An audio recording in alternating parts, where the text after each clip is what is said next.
spirits may be open to the goodness of your creation. Through Jesus Christ our Lord. Amen. Good morning. Good morning. Thanks for coming to my presentation having to do with my recent sabbatical. Most of the time that will be spent this morning on sharing with you kind of my experiences. I've kind of divided the 12 weeks into 6 chapters, and I'll go over those 6 chapters here momentarily. But I first I thought it was important to tell you kind of where I am today and how I'm feeling today. Because I told the vestry a lot of this the other night. I told some of you this same thing one-on-one. I have been ordained a little over 16 years now. I was ordained deacon at Christ Church Cathedral in Houston on June 28, 2008. Priested in February of the following year. And in my 16 years of being ordained, I have never felt better. I have never felt better about my ordained ministry. I am back and feel so good about where I am, what I'm doing. I've never felt better. That's how I feel in short, is I've never felt better about my ordained ministry. I've come back with energy. I think I've come back. I shared with the vestry the other night that my brother Ben Nelson, in the 9 hours we were on the road, we kind of talked through some of this, and he helped me. We sort of landed on the word confidence. I feel like I've come back with confidence, a little bit more confidence. If you break down that word, the etymology of the word is with fidens, confidence, and fidens is from the Latin word for fidelity, trust. So coming back with more trust. Trust in my call to serve you as your rector, where we are at this time and this place, and the history of our church. Just feel like I have a lot of confidence, energy, never felt better. I think sabbatical, I've reflected on what it ought to be. I think we were a healthy church before I left. I think we're still a healthy church. I think that I talked to clergy about their sabbaticals. Some clergy said that they treated sabbatical sort of inappropriately, and that they felt like the sabbatical would cure their illness, and they had already sort of created bad habits, like not taking care of themselves before they went on sabbatical. And so they thought, sabbatical will just solve my problems, right? And I don't think you treat sabbatical quite that way. It's not like medicine for the sick. Really what it ought to be is vitamins for the healthy. Mm-hmm. So it's sort of like a B12 shot, right? Like shot in the arm. So I felt like we were healthy before. I feel like we're healthy now. And I feel like this was just a good vitamin to take over the past 3 months. I feel like, here's my business background speaking, I feel like there's a great return on the investment. I don't know how it can be calculated, but I would guess, venture to say, we've tacked on another 5 good years of my ordained ministry. So I think sabbaticals contribute greatly to the longevity of good ministry. So that's just, I wanted to report sort of the qualitative piece to you that I'm feeling great. So, but now I want to kind of get into my sabbatical. So I started on May 13th, the day after Mother's Day, the day after graduation Sunday, and then I was back with you on August 11th, a couple of weeks ago. And I would divide my sabbatical into 6 chapters. And so I'm going to show you pictures and tell you stories based on these 6 chapters. So the first chapter had to do with family and friends, or friends and family. And then the second chapter was about a trip to London that I took with Sarah, our kids, my sister, her family of 4, and my parents too. So there were 10 of us. My parents really treated us to that trip, and I'm grateful for that. And it was one of the best family trips we've ever had, the 10 of us. And then Sarah and the kids and I stayed in England, went to Oxford. I took a class at Oxford at Wycliffe Hall. At Oxford University, so that's chapter 3. Then Sarah and the kids flew home from England, and then I went south and fly fished in Hampshire, southern England. and fished the chalk streams of southern England.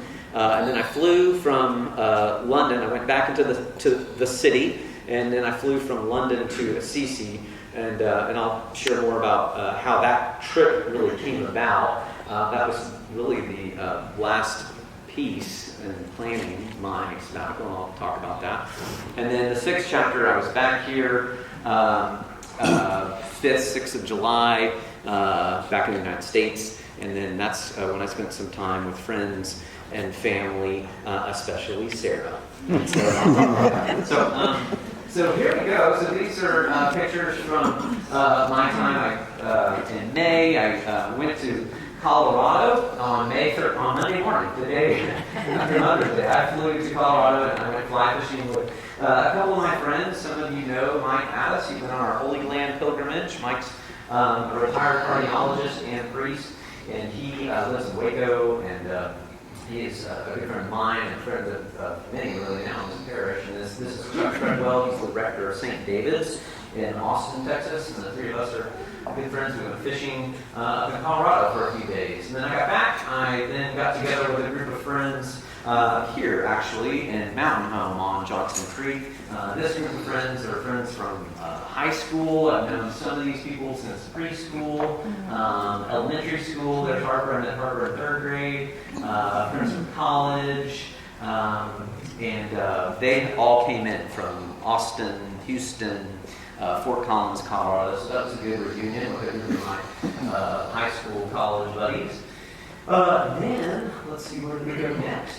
This is, we went to I was around here. We went to, Sarah and the kids and I and the Smystrellas went to South Padre, so spending time with them.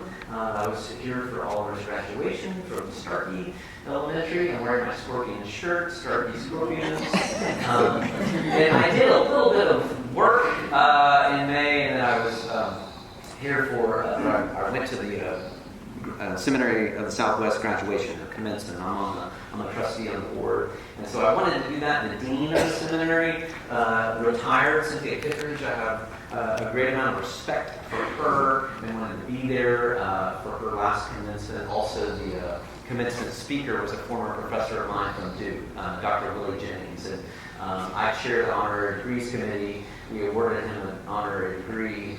He preached Cynthia's last commencement. I really wanted to be there. I could have said I'm not going to be there, but I wanted to be there. So there I am with Bishop Reed and Lisa Mason, and even like Lisa, she still serves on the board. So I did that. Then this is another group of friends. John Newton, his mother-in-law and father-in-law, I think, are here with us today, the Hunts. John Newton's a priest in Austin. Miles Brandon's a priest in Austin. So another gathering with friends. So that's what this first chapter was about. Then I think this takes us to here. So here I am with my family, my sister, my niece, my mother, my nephew, Victor, my brother-in-law Mark. Here we are with Big Ben. We went to Westminster Abbey. We went to St. Paul's Cathedral. I remember climbing to the top of the dome with my niece and nephew. They were really the only ones that wanted to do that. I said, let's do it. And so I went to the top of the dome with the two of them. That was memorable. Then I actually took them. It was just the three of us, I remember that day. We went down into the crypt. And I took them to Christopher Wren's tomb. He's the architect of St. Paul's Cathedral, and I showed them what it says actually on Christopher Wren's tomb. The epitaph says, "If you see his monument, look around." That's a really kind of neat message about Christopher Wren and his passion is for architecture, church architecture, specifically St. Paul's Cathedral. This is a picture of Oliver playing chess. He won that game at the Lego store. Then I'll come back to this tree. It says the Episcopal Church, and I'll talk about it in a minute. But we went to, so like I said, Westminster, Big Ben, St. Paul's, Tower of London, Tower Bridge. We went to the Churchill War Rooms, which was the underground complex for Churchill and his cabinet. During World War II, that was their command center, the Churchill War Rooms. Really neat to see that. Oliver picked up this bowler hat at the gift store, Churchill War Rooms, and wore it all over London. We went to Victoria and Albert Museum, Natural History Museum. One more thing I'll tell you, I'll take a picture from this. Dad, the boys, I think, it was just we divided it up, and so it was Dad and my brother-in-law, Victor, and Oliver. We went to the Roman amphitheater, which was really neat. I'd never seen that before. But Londinium is the Roman London. It was established between the years 43 and 50. Small Roman city, grew to about 30 to 60,000, about the size of her county, I guess. And that was around 2nd century, I believe. And they had a Roman amphitheater there in Londinium, and they only recently discovered it. Recently, in 1988, this art gallery in the old city, old part of London, or Londinium. They were looking to expand the art gallery, and these archaeologists sort of stumbled upon the amphitheater. So they discovered it in 1988, and now it's open to the public. So that was a really neat thing to see. This is Lambeth Palace. So this gentleman with me and Eloise and Oliver, his name is Banuka Warnasuria. He's from Sri Lanka. A little bit about Banuka. He lives at Lambeth. He was a member of the community of St. Anselm. That's an intentional community that lives at Lambeth Palace. He was a participant, a member of one of the cohorts, and he stayed on and is now one of the chaplains serving the community of young adults there at Lambeth. And we've developed this friendship with Banuka. I keep in touch with him, and some of the others on our intentional community task force have been in touch with Banuka. He's really helped us, actually, as we're birthing our own version of that here at St. Peter's with the community of St. Francis and Clare. He's been a tremendous help, a great resource for us. And he's now actually going into ordained ministry, and he will be on track and sponsored through the Church of England. So that's Banuka. He welcomed us to give us a private tour of Lambeth House. And there's Oliver entering through Morton's Gate. That is the name of that gate there, the entrance to Lambeth. And over here, Banuka and I are standing outside of the chapel that is the Archbishop's private chapel. I'll show you some of the pictures inside that chapel. There's some other pictures of other things. This picture is taken again at Lambeth in the chapel, the crypt chapel. And the crypt chapel is interesting. It's the oldest part of Lambeth Palace. Originally, it was used for wine and beer storage, among other things, over the centuries. So it was not used actually as a chapel until World War II, when the main chapel was destroyed. William Temple also used the crypt as an air raid shelter at the beginning of the World War II. Today, the crypt chapel is in near constant use with services including morning prayer, Eucharist, and evening prayer.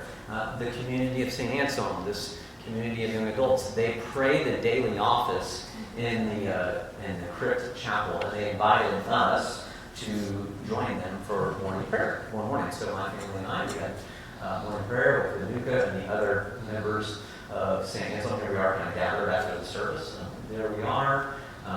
That's a picture with Buckingham Palace in the background. The back over here, this is a picture of the chapel, the Archbishop's private chapel. It has been the Archbishop's private chapel since the 13th century.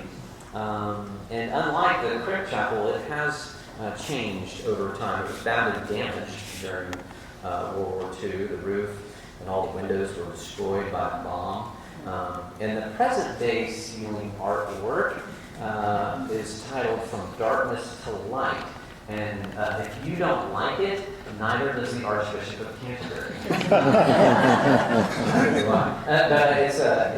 Anyways, we learned that. But said that several times. Crater's study, this is the parlor overlooking the chapel, and it's still used by the current Archbishop of Canterbury. But this up here is where Thomas Cranmer wrote the Book of Common Prayer. So that's where he wrote it, what we use to this day.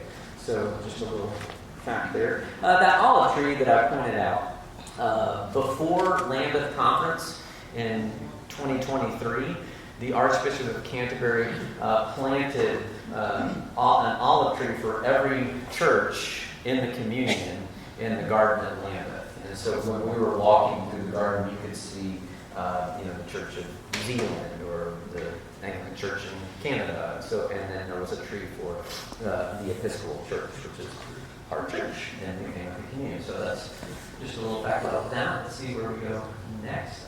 More pictures. This is in the garden at Lambeth. Then this is a picture of us, or of kids and mom and dad at the Tower of London. There's the Tower Bridge. The gardens are beautiful at Lambeth. So we were walking through the gardens. Keep on going here. This is really neat place. It's called the Sky Garden, and it's very high up, skyscraper, and they have windows all the way around. They have a couple of restaurants and a couple of bars, and you can see all of them. It is, I think, better than the London Eye. You can see pretty much everything from there. There we are, just in my drag. And then this is where we went to the Borough Market, Victoria and Albert Museum. There's always in the Victoria and Albert Museum. So moving right along.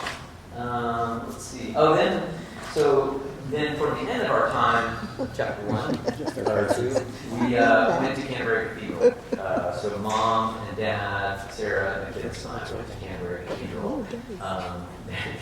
Maybe you're laughing at that. There they are, some pilgrims. There's the Compass Rose. So you all know we're members of the Compass Rose Society, which is our way in which we participate in the larger Anglican communion. And there it is at the Canterbury Cathedral. This is really statues all over Canterbury Cathedral of people who lived and died and been witnesses of the faith over the centuries, including Queen Elizabeth II and Philip, Prince Philip. So these are new, and they're just putting them up. Pretty cool. And over here to the left is, so Elizabeth's here, and Victoria is just over here. You can get that in the picture, but Queen Victoria is just to the side of Queen Elizabeth II. We went to Windsor Castle one Sunday. It was Father's Day. And we went, Sarah, my parents are gone at this point, so it's just the four of us. And we went to Windsor Castle, wanted to worship that Sunday morning at St. George's Chapel. And we looked online, checked out the services, morning prayer at 10:45, I think, and then noon Eucharist. And as you have been listening to these Bread of Life discourses and sermons, I wanted the good stuff, right? I wanted Eucharist, I wanted communion. So I said, let's go to the noon Eucharist service. So we decided to do that. And we said, well, let's go and spend the first part of our morning walking around Windsor Castle. So we did it. We got there. This was the day also after the trooping of the colors, where tens of thousands of people showed up at Buckingham Palace to catch a glimpse of the royal family. And Sarah said, should we try to go? And I said, no, let's do something. And so we didn't go to the trooping of the colors. This is the following day. And with the Royal Standard flying, not the Union Jack, but whenever you see the Royal Standard flag flying, that's when you know the royal family's in residence. So you see it and say, they're here. And so we knew they were in residence at Windsor. We're walking around, and they had like a little coffee trailer set up, and not a lot of people. I mean, like we're all understanding, like 40 people maybe standing there. Beautiful morning, beautiful day, and I'd gone to get a cup of coffee, and Sarah sees these two security guards talking to a policeman. She thinks, what's up? So she goes over and she kind of leans in and says, something about to happen? And the policeman said, well, if I were you, I'd stick around for the next few minutes. And so we did. And so all are standing here, and out of the residence walks King Charles, and just one security guard. And I have a video of it, and on the video I said, Oliver, there's the King of England. And Oliver said, no, it's not. No, it really is. And he just walked right across that lawn walked right past me. I mean, I was from me to Ken to the King of England, and he just walked right past us. I have it all on video. And said, "Good morning, Happy Father's Day." And he was walking to church, so he went to the 10:45 service. So that was kind of neat. There he is. This is the inside. That's the inside of St. George's there, where we worship on Father's Day. Moving right along. Okay. Then we went to Oxford, so now chapter 3. We spent a week in Oxford, took a class at Wycliffe Hall. This is, I think, the day we got there. It's an old pub, or the oldest pub, the Bear Inn, or the Bear Pub, I think is the name of it, in Oxford. Kids outside of one of the colleges there at Oxford. They went to get tea. One day while I was in class, I just share a little bit about the class. The title of the class was "Afresh in Each Generation." The description here is that in every century, the church has the task of translating its message into the language and thought forms of its generation.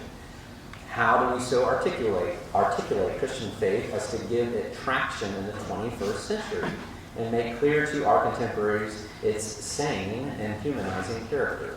This summer school seeks to equip the Christian gospel afresh in our generation so as to reverse the decline of the church and to bring reintegration and hope to our society. So that was the theme. The format was that we would spend each morning studying together, hearing from some of the professors from Oxford, and then in the afternoon we would take these excursions, get to know one another, explore Oxford and the surrounding area. So day one, and I think I'll have some more pictures of Oxford. I'll come back to that. I think maybe show you. Oh, there it is. So I'll come back to that one. There's the man. This man is like the Simone Biles of New Testament studies. He's the goat. His name is N.T. Wright. So N.T. Wright was our lecturer on Monday. He's one of the world's leading New Testament scholars, world authority on the Apostle Paul, author of over 80 academic and lay-level books, served as the Bishop of Durham from 2003 to 2010, when he became professor of New Testament and early Christianity at the University of St. Andrews, and now he's the senior research fellow at Wycliffe in Oxford. And what the title of his lectures were The Coming of God and New Creation, and the second lecture, The Work of the Servant. So taking us through the chapters in Isaiah 40 through 55. So he was looking at an Old Testament book, which is sometimes called the fifth gospel, Isaiah is. And so he took us through chapters 40 through 55 and sort of looking at it through a Christian lens, really, and sort of landing on, again, this idea of God coming to us and the new creation that's birthed through Christ and Isaiah's prophecy of that. So that's a great class. And then, let's see what else about Oxford that I want to point out. Oh, so this is Wycliffe Hall. I'm pointing to his. There's N.T. Wright's office door. The kids are, I think, on a Harry Potter tour while I'm in class, and that's where they are there. But other classes too that I was thinking, I'm not going to go tell you about every lecture title, but some of the more memorable lectures. Let's see, on Tuesday, day 2, Jonathan Kirkpatrick, and I referenced him a couple of weeks ago. He's the lecturer and director of studies in classics and the history of art at Oxford, and his lecture was on C.S. Lewis. I really liked him.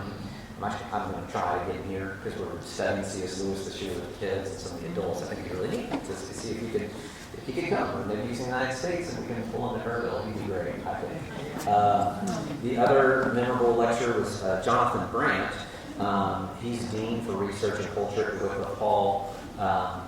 He deals a lot with theology and film, and the lecture that he delivered was titled, "What Are Modern Films Telling Us About Our Society?" And so he sort of unpacked some of the themes in Barbie and Oppenheimer, and sort of what those films are telling us about the questions people are asking or what people are searching for in terms of meaning and moral questions that Oppenheimer raises. So that was really interesting.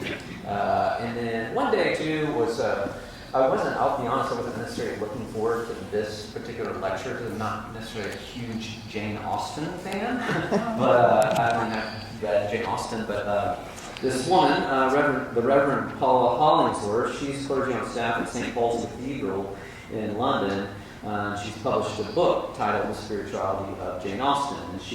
And so we took a day trip. That was day 3 on that Wednesday. We actually didn't stay with the Paul that morning. We got on a bus and went to Bath. And Jane Austen lived in Bath for 4 years. And so we were at a church in Bath, and Paula delivered this lecture on the spirituality of Jane Austen, and I loved it. I just thought she was great. It was a very well-prepared lecture. She was making references to Alistair McIntyre, who's someone I knew about at Duke, and I loved everything she had to say. I left more of a Jane Austen fan after that lecture. That was a wonderful lecture. So those were just a few of the more memorable lectures at Oxford. The windows really neat. I think in the chapel editions, I like what the message says. You can't see it, but below Jesus standing there are words, "Come unto me." And so we go to the altar, we go to Christ to receive Him, and then the message above Him says, "Go ye into all the world and preach the gospel to every creature." So we go, we receive, and then we take that out into the world. So that's the message of the stained glass window, perhaps some of the message at Wycliffe itself. This is something else that we saw in Oxford on a walking tour. This is the site of where Hugh Howard, Nicholas Ridley, and Thomas Cranmer were all burned at the stake. It's called the Martyr's Cross. And this is like right in the hustle and bustle of Oxford. So people are just probably walking over and don't really even know what that is. And there's a foot. And then this tells you what it is. It says opposite this point, there's a cross in the middle of Broad Street. Those 3 persons were burned for the faith in the years 1555 and 1556. So that's a whole history in Oxford. More from Oxford, so we're going cricket here, all around like hunting on the river. This is the Abbey in Bath, really pretty church. We had a dinner one night. Some of you from Houston, if you remember the St. John of the Vine, you probably remember Reagan Stockton knows Reagan and his wife Stephanie. So they were there, and I knew Reagan and my dad was Texas days, and so it was good to reconnect with him. This is show you this because this dinner was held at St. Peter's College, one of the colleges at Oxford, and that college was founded by the Dean of Wycliffe. So in 1929, the Dean of Wycliffe founded that college pretty recently, actually, but founded that college. I think it was in an old hall that had been used for St. Peter's College, and they founded St. Peter's College then, and so we had dinner there. A little connection between those 2 schools. This is in Bath, and I'll talk about the Order of St. John in a moment, but this is a hospital that was founded by the order in 1174, and they just made kind of a brief note about it when we were on our walking tour. I'm a member of the Order of St. John, so I was like, oh wait, there's a hospital that our order founded, and so I just took a quick picture and I'll come back to a little more about the order. But this is, I think that's St. Paul's Cathedral, the outside of St. Paul's Cathedral. Well, I guess I'm curious because so Oxford and St. John. So at the end of our week in Oxford, we then went back to London for a night. And the reason it all worked out well in the planning, because I looked at the class online and said, oh, what are the dates? Here's when we'll be over there for the class. We built our family trip around that. my fly fishing, which I'll come to around that. And then I also noticed that there was a service of rededication at St. Paul's Cathedral for members of the Order of St. John, and it happened to be the Saturday after the class ended at Oxford. So I was like, well, that's great. The Order of St. John, I'll share with you a little bit about it. It is sometimes, or it's called the most venerable order of the Hospital of St. John of Jerusalem, the Order of Christian Pilgrims. The brothers and sisters, Benedictine brothers and sisters, commonly known, then became known as the Hospitallers of St. John, and they would look after pilgrims, and then this quickly evolved into a religious order which provided care to the poor and sick of any faith. And it was not then just located in Jerusalem, but began to spread across the world. The Hospitallers regarded the poor and the sick as their lords.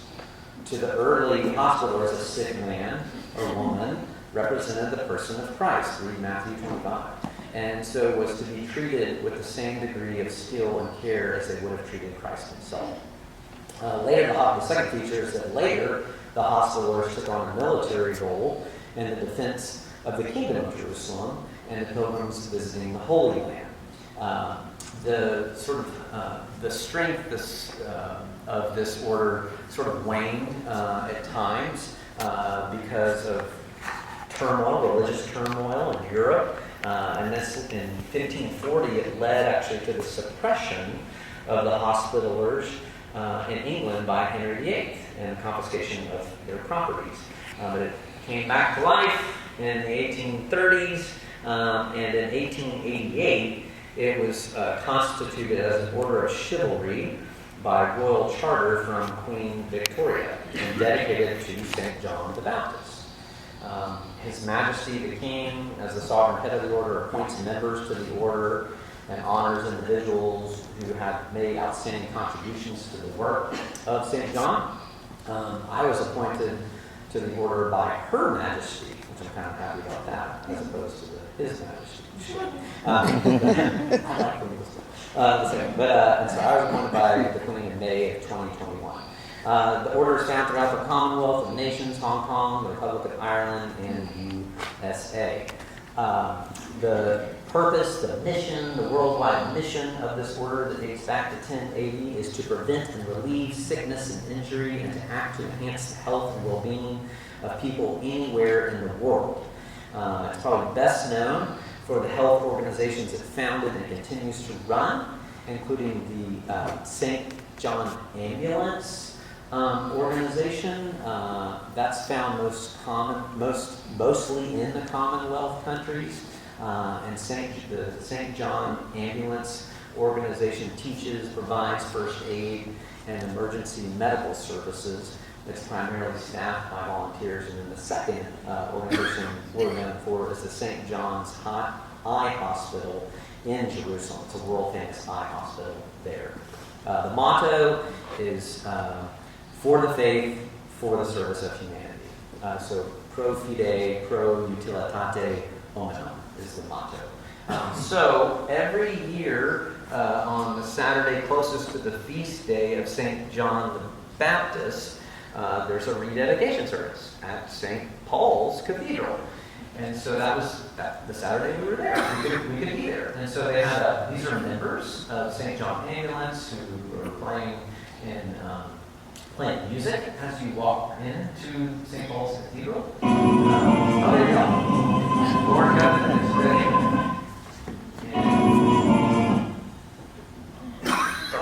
And there we are in the cathedral, outside the cathedral, in the cathedral for the service. And so people from all over the country were there at that service, and we sat in the U.S. section, and there was a section for Hong Kong and other countries. So then in chapter 4, so Sarah and the kids then left the Sunday after that service. I rented a car. I was brave. I rented a car and learned quickly how to drive it because I was in London. So I had to learn quickly. I got a few honks on my way out down. I just figured we should drive on a good reminder up there in the window there. drive on the left. Off the oh yeah, right, left. So I drove from London to Winchester, which is one of the bigger cities. Winchester was actually the capital of England before London. And Winchester is south of London.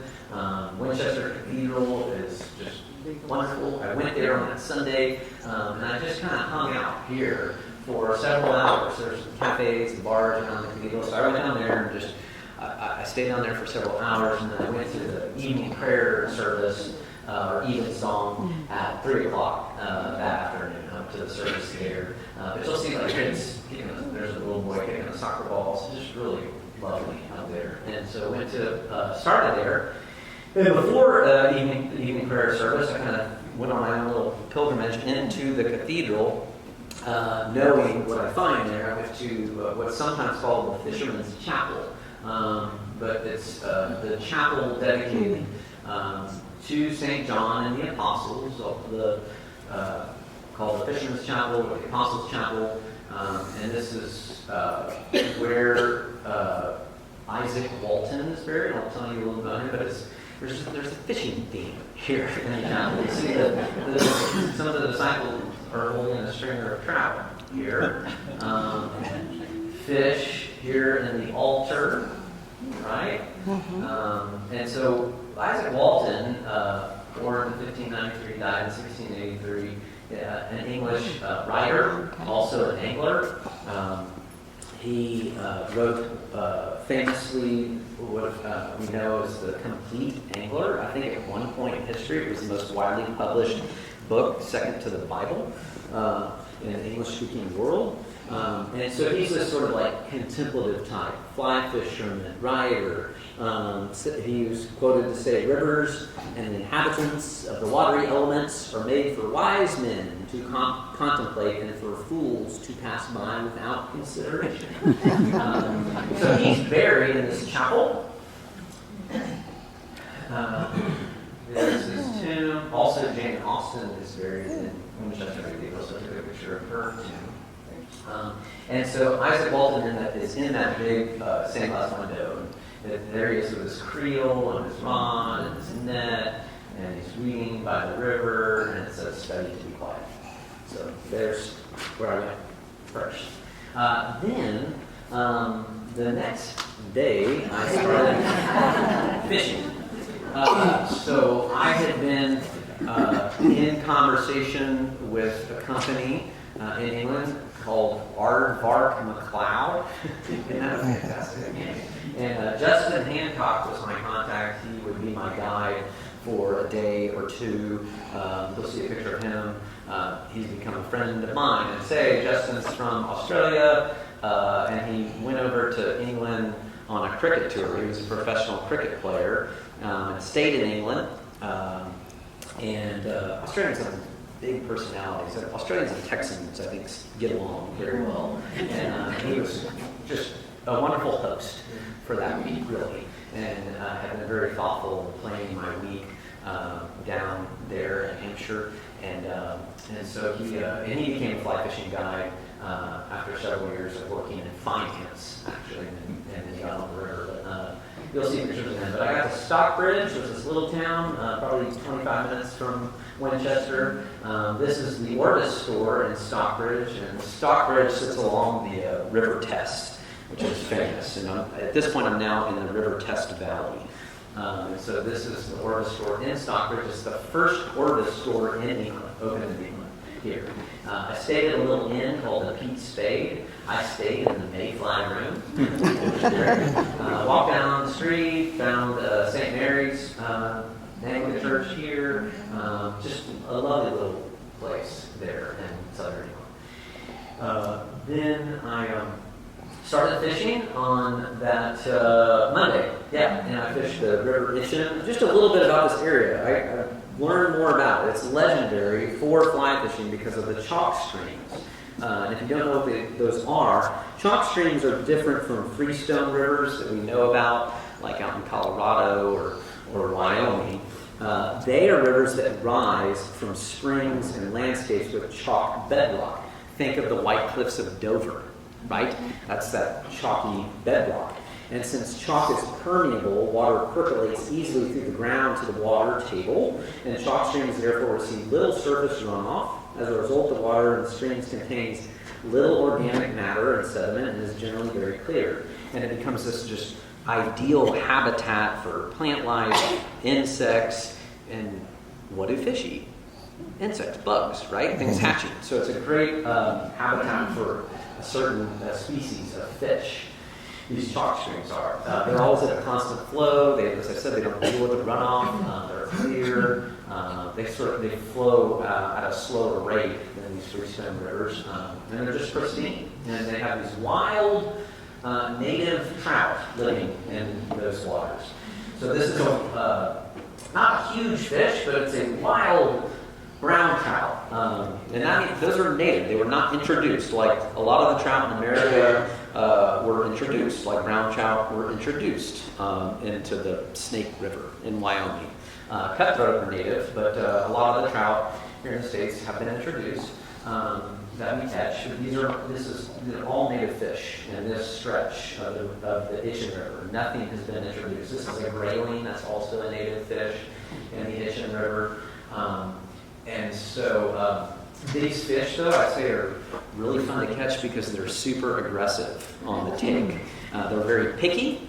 Like I had several fish come up and with their nose and touch my fly with their nose and then reject it and swim away.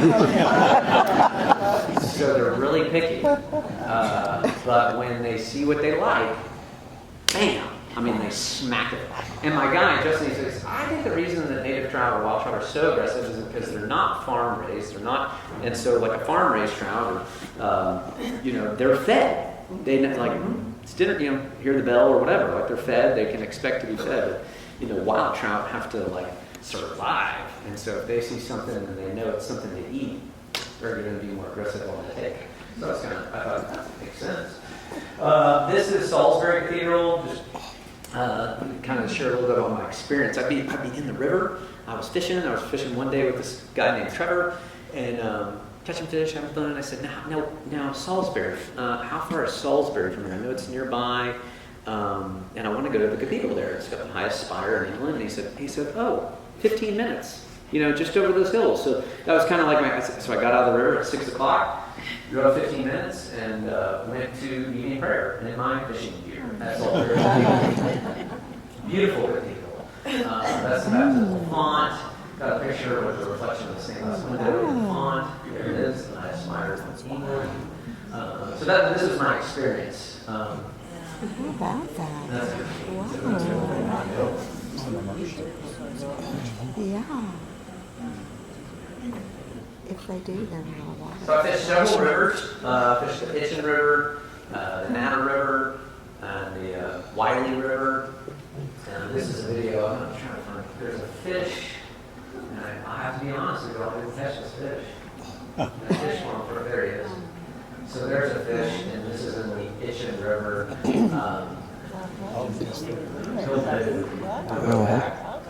He's feeding. You can tell he's feeding. You can watch him. He's feeding.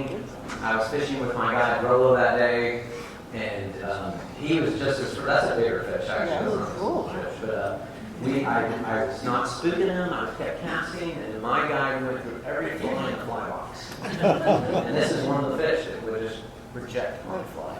Take it, but that's how it goes. But it gets about fish. Oh, wow. Nice trout. It's another wild trout. It's another brown trout.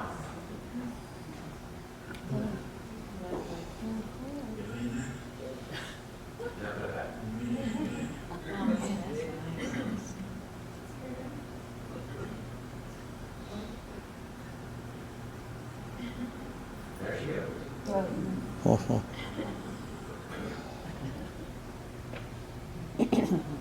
Okay. I think I can do this.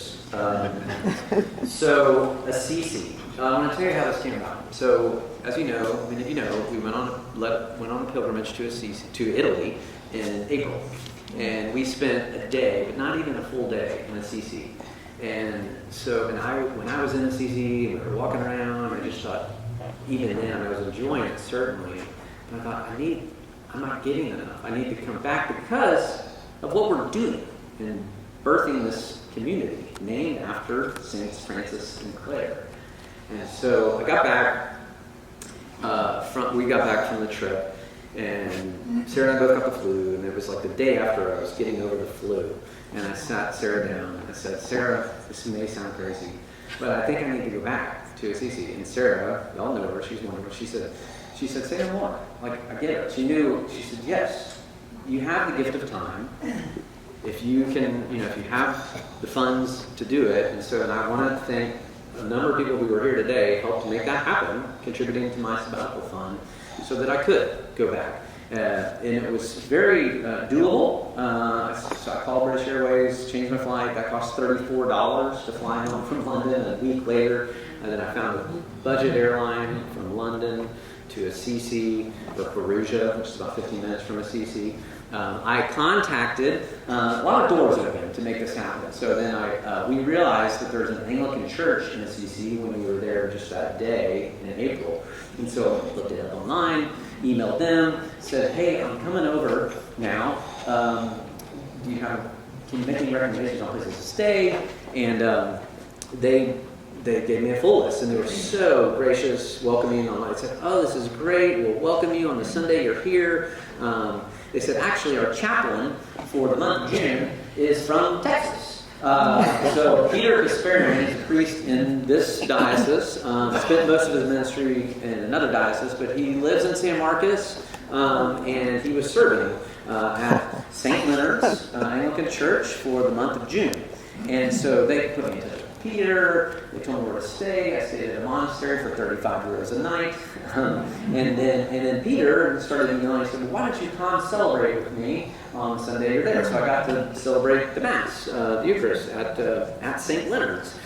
So a lot of cool things came about once I decided that I'd go.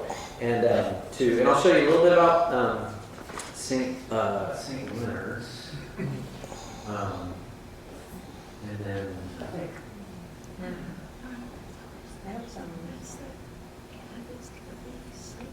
these are pictures from St. Leonard's.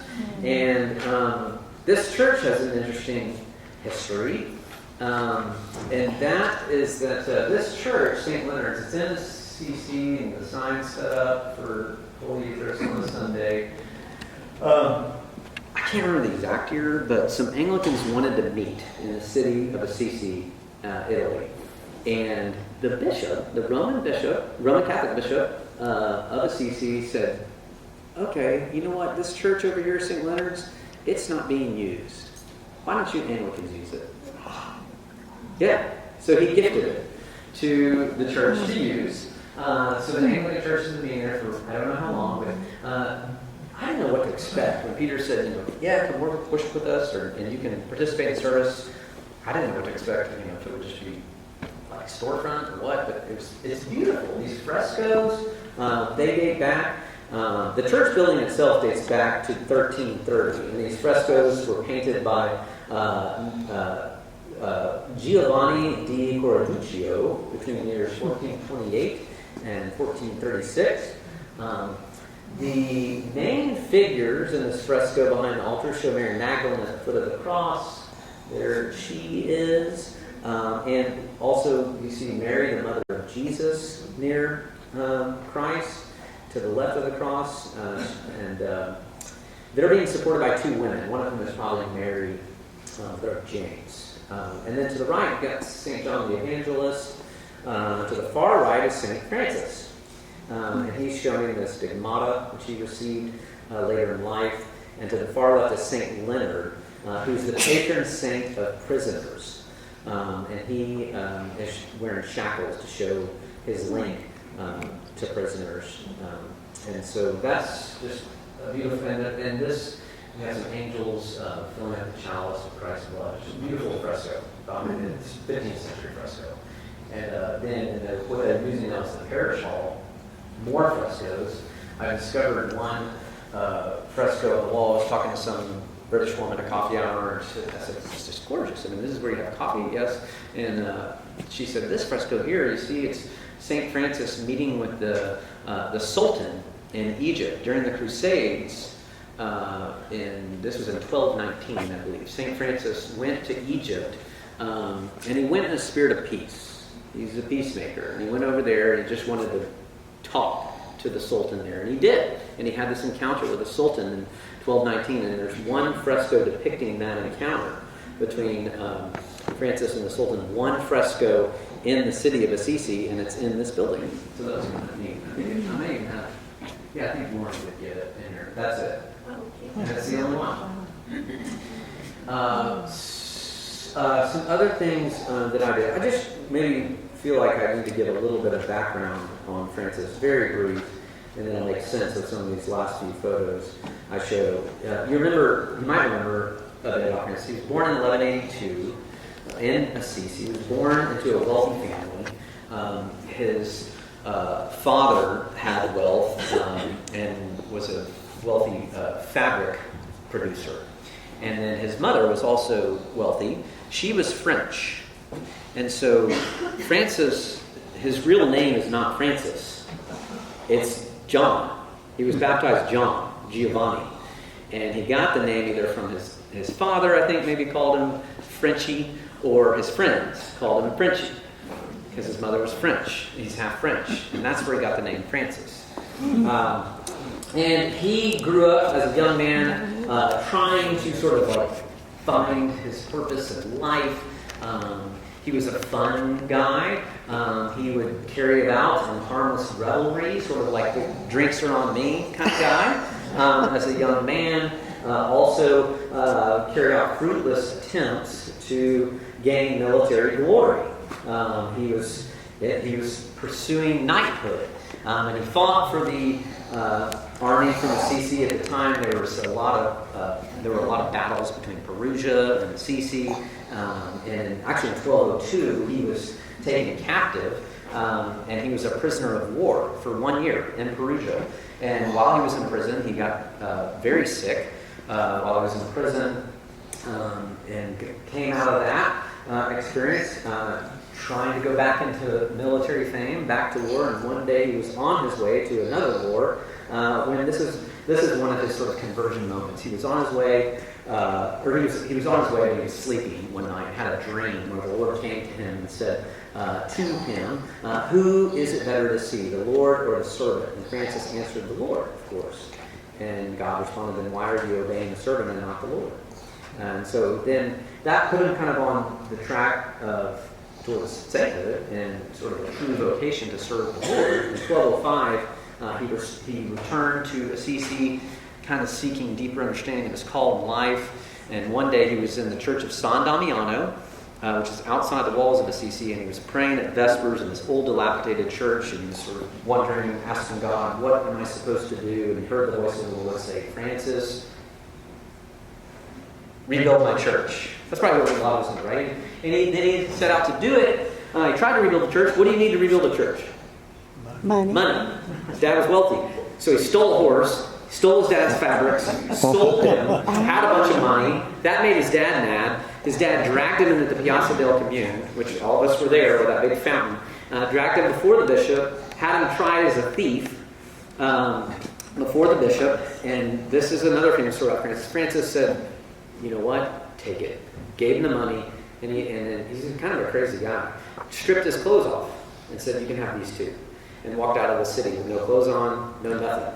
Walked out, went to Mount Subasio then. I went there, went up there, retreated up there, eventually came back into the city a lot. He eventually started this movement. Didn't really want to start a movement, we'll get into that, but it just felt like you needed nothing in life other than Christ himself. And he started this, this movement. He developed followers. In 1209, he had his first followers, 12 friars, different from monks. Friars comes from the Latin for frate, fraternity, brother. So friars, Franciscan friars. And they didn't live necessarily cloistered like the Benedictines. They were out and about, proclaim the gospel, word and deed, proclaim the gospel, word and deed. That was Francis's spirit. Also with a vow to poverty. They didn't have anything. So that kind of helps you. So this is the Piazza del Commune. This is the bell tower with the candle of sun on it in Assisi. I just learned a lot about my kind of rhythm, my routine was I'd get up in the morning, I had all these biographies about Clare and Francis, and I'd go into the piazza, I'd get a cup of coffee, start reading about them, I'd go to morning prayer, I'd read about them after prayer in these churches, and just absorbed the spirits, felt very connected to them, to those two saints, Francis and Clare. This is up at Mount Sabbatical. At the time, Francis and his friars would go up here and retreat at this hermitage. It didn't look like this. They just lived in caves. They would go up there and live in caves. And then later, shortly after he died, and his movement picked up, Franciscan friars developed this hermitage where people would live for a while in community. And this is where they would have their prayers. That's where they ate, right there. This is where he slept. That's his cave. There I am outside. There's an outfield. It's beautiful. It's just beautiful. I can't tell you how beautiful it is up there at the top of Mount Sabbatical. Francis lived too in outside of Assisi. So imagine, inside the walls. That's where the Piazza del Commune is. That's where he had his encounter with his father, and he gave away his wealth. Then outside the walls, you go up the mountain, about 2 miles, 3 miles maybe outside. You go up to the mountain. Down outside the walls is what's called the Portiuncula.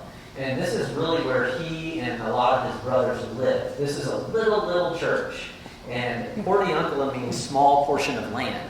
And so he lived there at the Portiuncula. There was a little chapel. They set up little huts. Very primitive. They didn't have nice things. And they lived down there in the valley. And they went to this chapel. Eventually this chapel, they built a big church over it.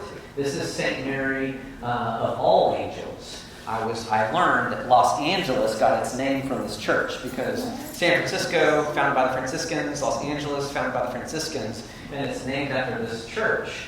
I learned that from this guy, Francesco. He was our local guide when we were in Italy, in Assisi. He was one of our better local guides on the pilgrimage. So I got his contact, treated him to lunch, and he was, I spent 3 hours with him taking notes about Francis. He told me a lot of things. He showed me that we were going down these back streets. He said, oh, that house, that's the house of Bernard. He was the first follower of St. Francis. He was also a wealthy man, invited Francis over for dinner. After that night of having dinner with him, he said, I'm done too. I'm leaving all my stuff, and I'm going to follow you. And okay, let's keep going. We just kept walking. He was a wealth of information. He told me about the fact about Los Angeles, St. Mary of All Angels. So that's another one from the Hermitage. I'm going to just, I can't tell you because we got to go to church, but there's another community I found, Bose community. The point I want to make and end on the Assisi bit is, so there was sort of the spiritual experience I had, and also practical. I made a lot of friends, and with the birth of the community of St. Francis and Clare, we are planning to have, as a part of the program, a pilgrimage to Italy, to Assisi. And so these young adults it'll culminate with a trip, and I know where they can go. And a lot of these places where they can stay are next to nothing to stay. There's all these monastic communities. When I started as sort of an ambassador of us in this ministry we're starting, I tell everybody about it. And this guy in Mall said, bring them here. And I don't think they're going to charge us to go and stay in this guest house on this beautiful piece of property just outside the walls. He was so jazzed about everything that we're trying to do here in Kerrville. And so these are just more signs of, but we got to go to church, don't we? I'm going to tell you in a minute. But I wanted to get it all in. And then just more pictures. And then the 6th chapter was great to just come back and reconnect with Sarah, family, friends. And I'll just show you one picture of that, I think. These are more pictures from Assisi. I stayed at the Anglican Communion office on my way home. I went back to London. They were most hospitable. Our brothers and sisters there. This is just, and I'll link that. These are just pictures of us where we got to celebrate Sarah's birthday, and then that was just kind of a nice re-entry today, a few weeks before I got back here. So I had a very full sabbatical. I thank you. I thank Mike. I thank the vestry. I thank everybody for making it happen. I have never felt better. Amen.